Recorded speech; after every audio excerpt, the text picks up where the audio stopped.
Ma belle-sœur envieuse et sa famille m'ont accusé d'avoir pris sa bague en diamant, mais quand la vérité a été révélée, elle n'était pas préparée à la surprise.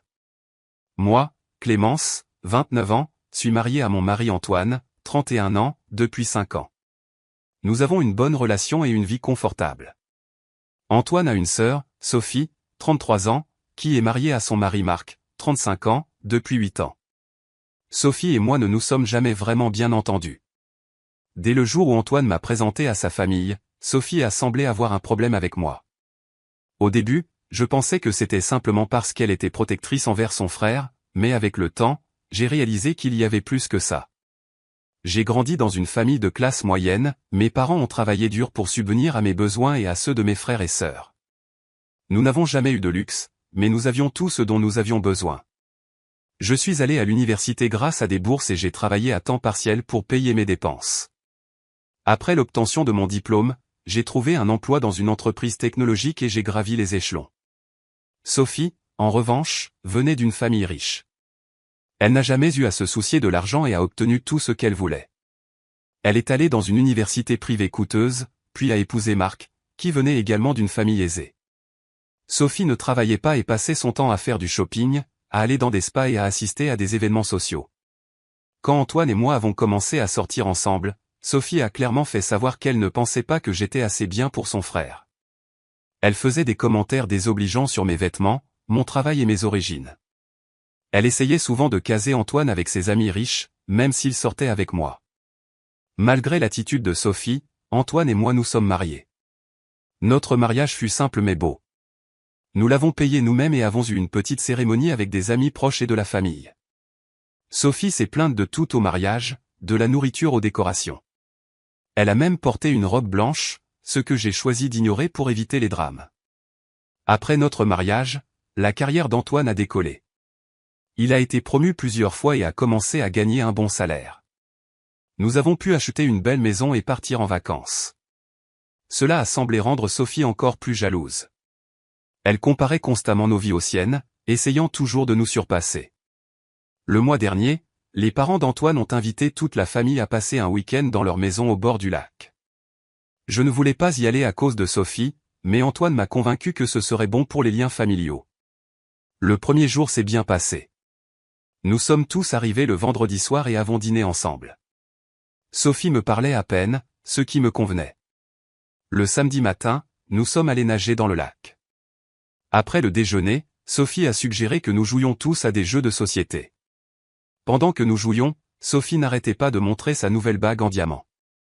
Elle en a fait toute une histoire, expliquant à quel point elle était chère et comment son père la lui avait offerte pour leur anniversaire. J'ai complimenté la bague par politesse, mais Sophie s'est contentée de lever les yeux au ciel. Plus tard dans l'après-midi, j'ai décidé de faire une sieste. J'étais fatigué du trajet et de la natation. Je suis allé dans la chambre d'amis où Antoine et moi logions et je me suis endormi. Je me suis réveillé environ 1 heure plus tard en entendant des cris. Je suis descendu pour trouver Sophie en train de crier et de pleurer. Elle hurlait que sa bague en diamant avait disparu.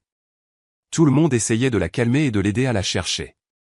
Sophie mettait le salon sens dessus dessous, jetant des coussins et cherchant sous les meubles. Soudain, Sophie m'a pointé du doigt et a crié que j'avais dû voler sa bague.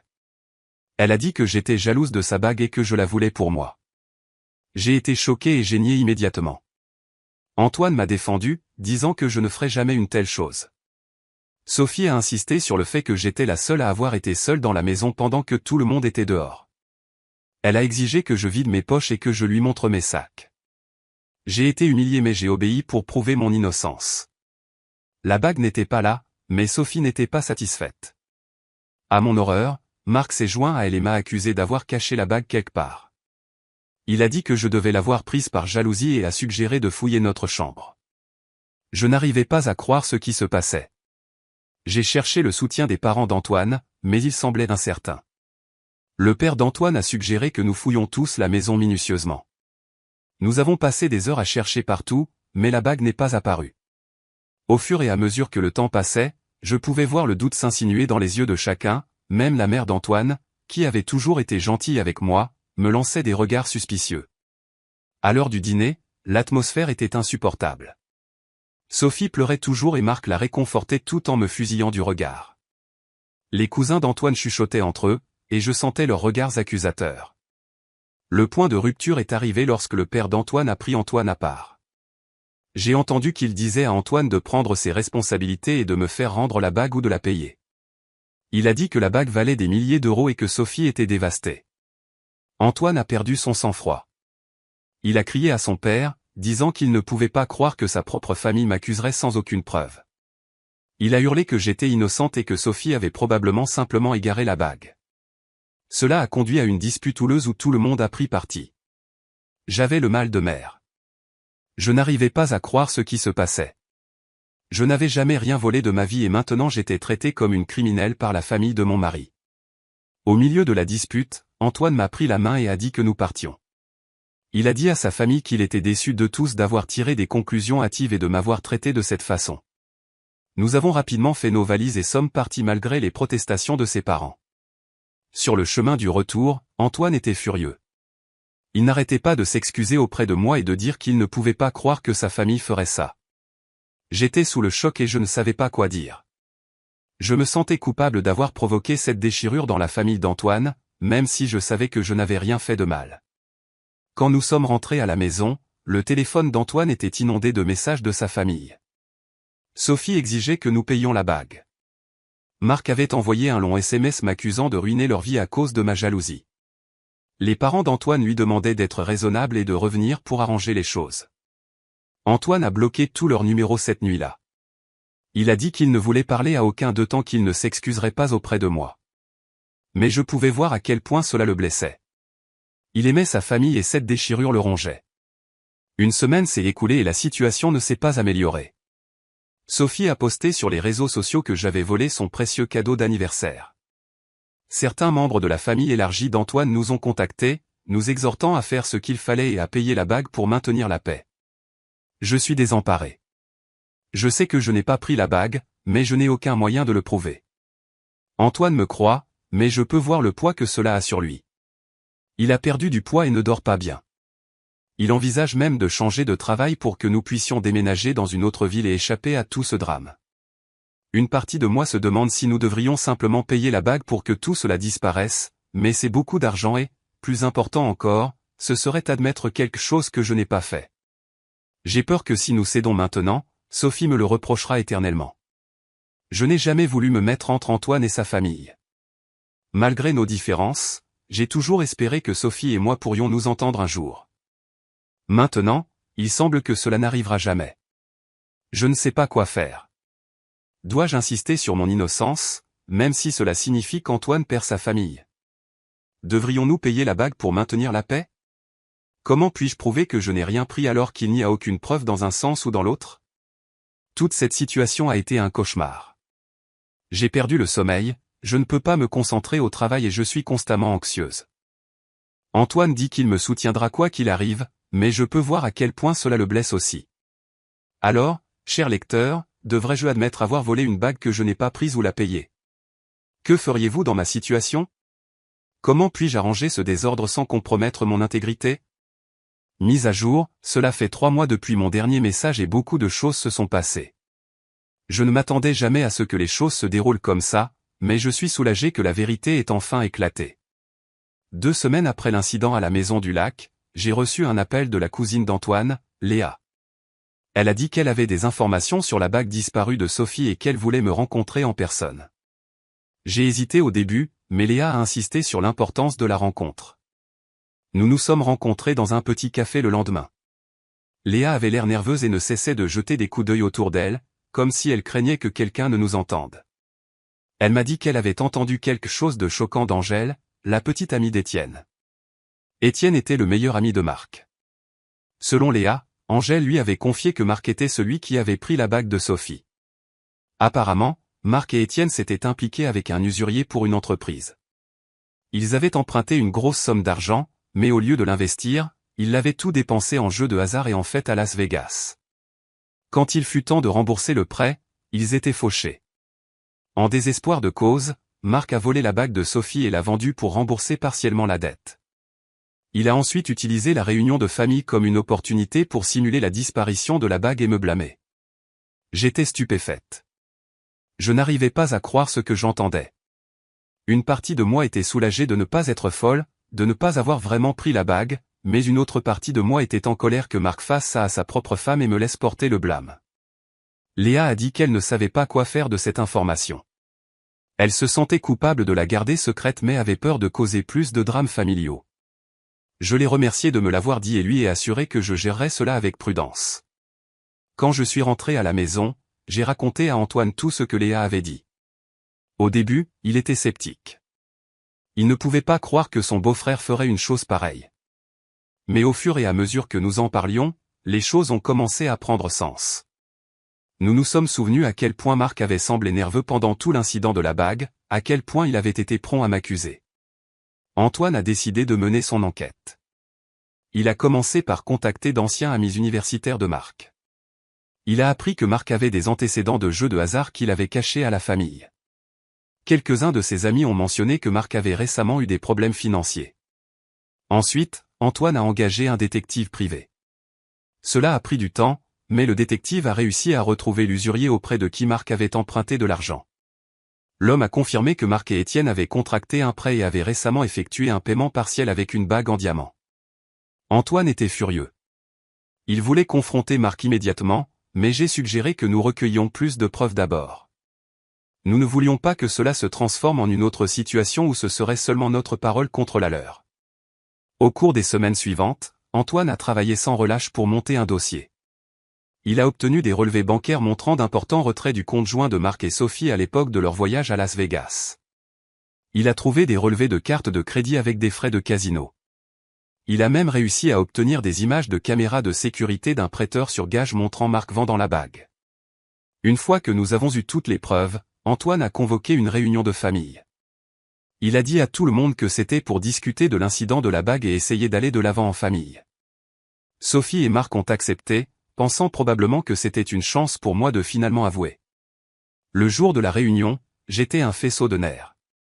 Les parents d'Antoine l'ont organisé chez eux. Quand nous sommes arrivés, tout le monde était déjà là. Sophie m'a lancé un regard froid tandis que Marc évitait tout contact visuel. Antoine a commencé par remercier tout le monde d'être venu. Il a dit que l'incident de la bague avait causé beaucoup de douleur dans la famille et qu'il était temps de mettre les choses au clair. Puis il a lâché la bombe. Il leur a dit qu'il savait ce qui était vraiment arrivé à la bague. Le silence s'est fait dans la pièce. Sophie semblait confuse tandis que Marc pâlissait. Antoine a ensuite procédé à la présentation de toutes les preuves que nous avions recueillies. Il leur a montré les relevés bancaires, les relevés de cartes de crédit, les images du prêteur sur gage. Il a même mis Étienne au téléphone, qui a confirmé, à contre-cœur, toute l'histoire. Pendant qu'Antoine parlait, j'ai observé les expressions sur les visages de chacun changer, choc, incrédulité, puis colère. Sophie a fondu en larmes, demandant à Marc si c'était vrai. Marc s'est effondré et a tout avoué. Il a dit qu'il n'avait jamais voulu que ça aille aussi loin, qu'il allait trouver un moyen de récupérer la bague. Sophie était dévastée. Elle n'arrivait pas à croire que Marc ait volé sa bague et ait ensuite laissé une personne innocente porter le blâme. Les parents d'Antoine étaient choqués et embarrassés. Ils se sont tournés vers moi et se sont excusés abondamment de m'avoir douté. La réunion s'est terminée avec Marc quittant la maison honteux et Sophie restant derrière, trop bouleversée pour partir avec lui. Le père d'Antoine m'a serré dans ses bras et a dit qu'il était désolé de lui avoir dit de me faire payer la bague. La mère d'Antoine était en larmes, implorant mon pardon. Dans les jours qui ont suivi, j'ai reçu des appels et des messages de divers membres de la famille. Tous se sont excusés d'avoir cru que j'étais capable de voler et de m'avoir maltraité.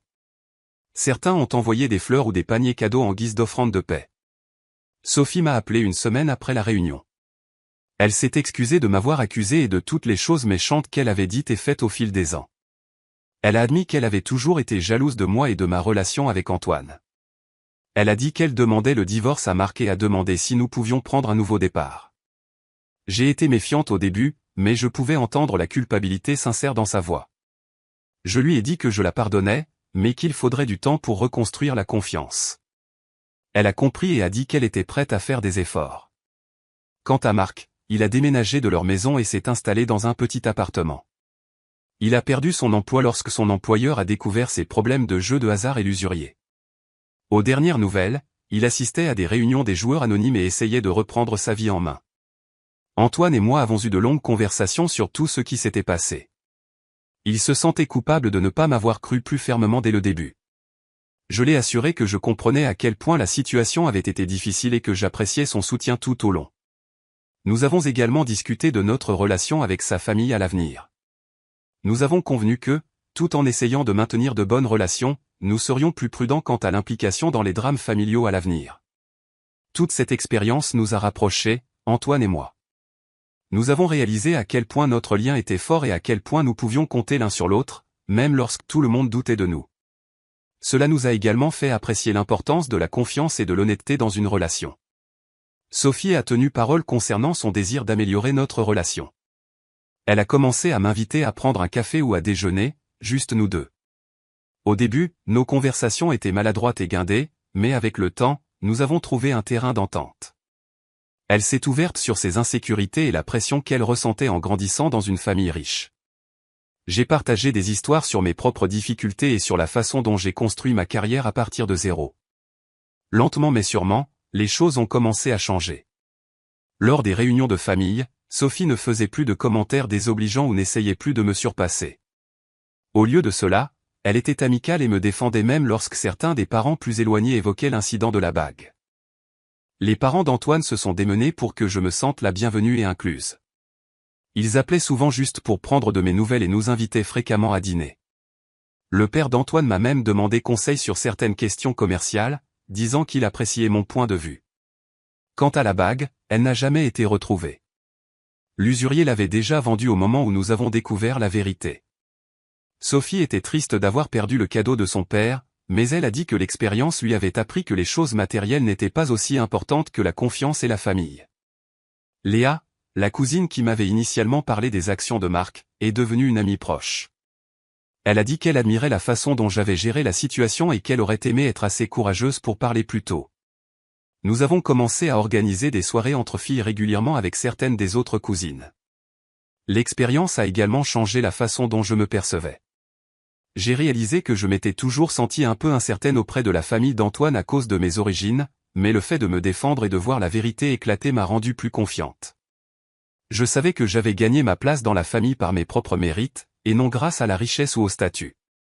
Antoine et moi avons eu une longue discussion sur les limites et les dynamiques familiales.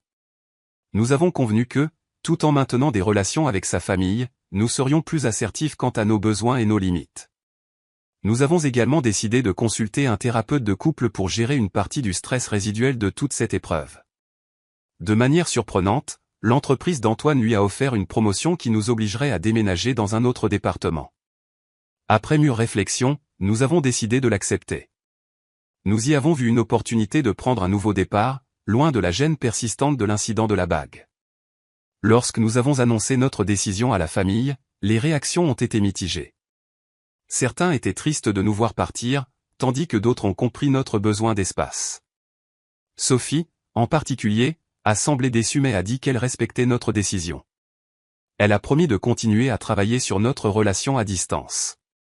Alors que nous faisions nos valises et nous préparions à déménager, j'ai réfléchi à tout ce qui s'était passé, la fausse accusation, le drame familial, la révélation de la vérité. Tout semblait surréaliste. Je n'aurais jamais imaginé qu'une bague disparue puisse causer autant de chaos et ensuite conduire à une telle croissance personnelle. J'ai appris de précieuses leçons sur la façon de me défendre, l'importance de recueillir des preuves avant de porter des accusations, et le pouvoir du pardon. J'ai aussi appris que les dynamiques familiales sont complexes et qu'il est normal de fixer des limites, même avec des proches. Antoine et moi sommes ravis de notre nouvelle aventure dans une nouvelle ville. Nous avons hâte de construire une vie loin de l'ombre des drames familiaux passés. Nous prévoyons de nous rendre visite pendant les vacances et de rester en contact, mais nous sommes également impatients d'établir nos propres traditions et notre propre cercle social. Quant à Sophie, notre dernière conversation avant le déménagement a été étonnamment émouvante. Elle m'a remercié de lui avoir donné une seconde chance et a dit qu'elle s'engageait à être une meilleure belle-sœur et amie. Elle a même plaisanté en disant qu'elle pourrait nous rendre visite dans notre nouvelle ville pour prouver qu'elle pouvait être amusante sans ses vêtements fantaisie et ses bijoux coûteux. Avec le recul, je n'aurais jamais pu prédire comment les choses allaient tourner lorsque j'ai écrit mon message initial. La vie a une façon de nous surprendre, et parfois la vérité est plus étrange que la fiction. Bien que je ne souhaiterais cette expérience à personne, Je suis reconnaissante pour la croissance et les changements qu'elle a apportés dans ma vie et mes relations.